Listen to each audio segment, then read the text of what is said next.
Hi friends, I hope you're all well. I'm out here on our playground and I'm going to read a story called The Best Nest. I picked this book because it's sort of a funny book. I like this book. It's a great book to read in spring, and now it's spring, and the birds have come back. And actually, now that I'm outside, I can hear the birds chirping on our playground. And we're going to find out what really is a best nest. And I have a little birdhouse here.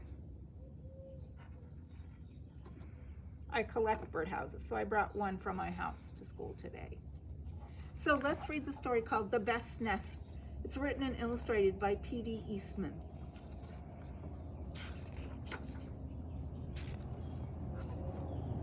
Mr. Bird was happy. He was so happy he had to sing.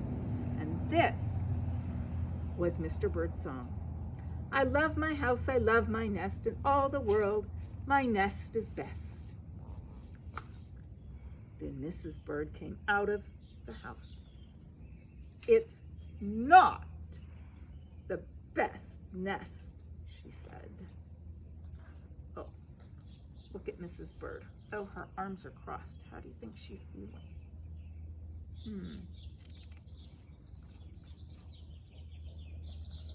I'm tired of this old place, said Mrs. Bird. I hate it.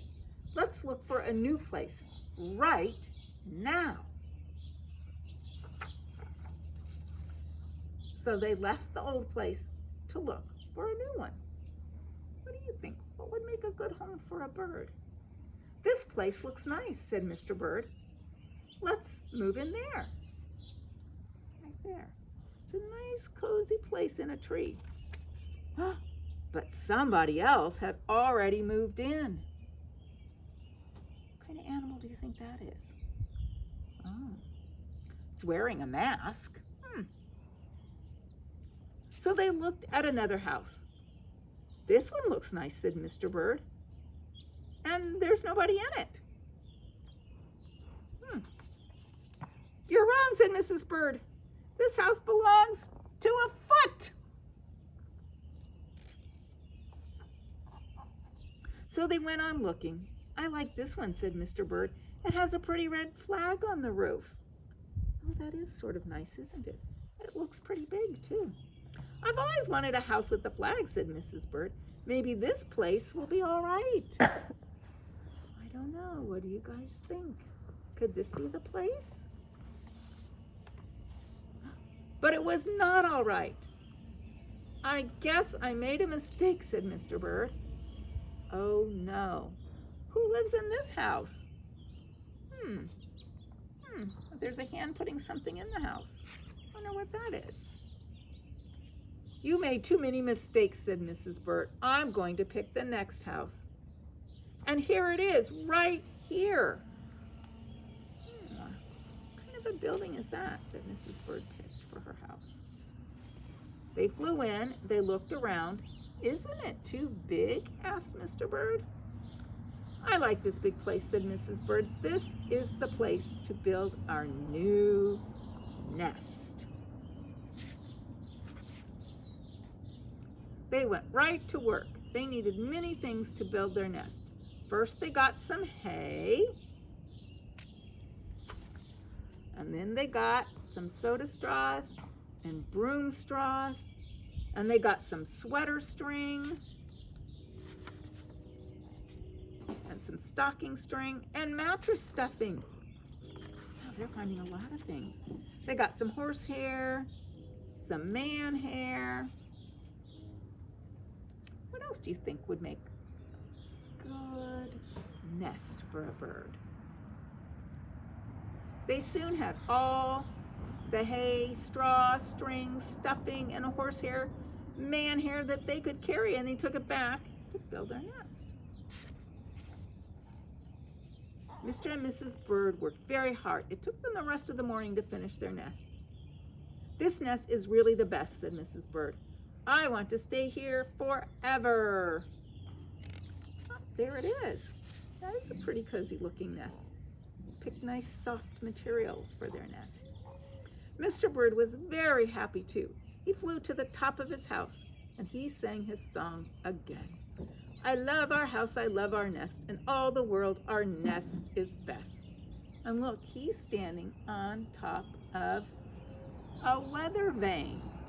And right above me on our playground is a weather vane.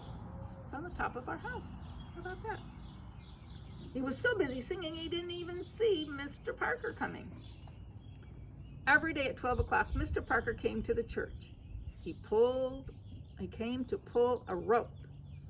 The rope went up to the bird's new nest.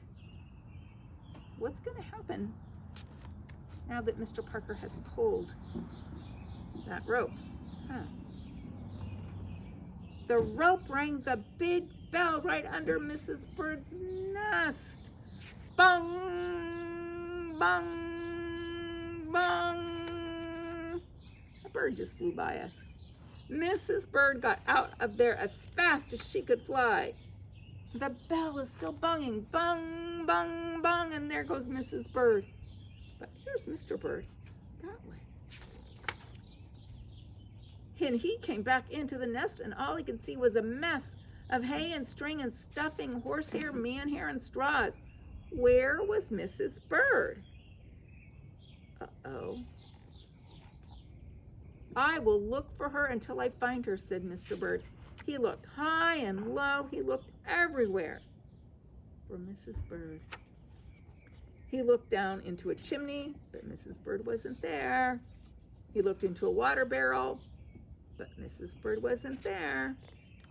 What animals are drinking from that water barrel? And then he saw a big fat cat. Uh-oh, and the big fat cat had a smile. And there were some pretty brown feathers near the big fat cat's mouth. Mr. Bird began to cry. Oh dear, this big fat cat has eaten Mrs. Bird. Mr. Bird flew off. I'll never see Mrs. Bird again, he cried. It was getting dark. It began to rain. It rained harder and harder. Mr. Bird could not see where he was going. Crash, Mr. Bird bumped into something. I wonder what it was he bumped into. It was his old house. That old house that Mrs. Bird hated. I'll go inside, said Mr. Bird. I'll rest here until the rain stops. Oh, but there was a surprise inside for Mr. Bird. Inside was Mrs. Bird, and she was sitting there singing. I love my house, I love my nest. In all the world this nest is best. You? Here? gasped Mr. Bird. I thought you hated this old nest. Oh, look. Mrs. Bird smiled. I used to hate it, but a mother bird can change her mind, you see. There's no nest like an old nest for a brand new bird. And an egg popped open, and the new bird thought so too. And that's the end of the story of the best nest. Thank you for listening. I hope you liked that story.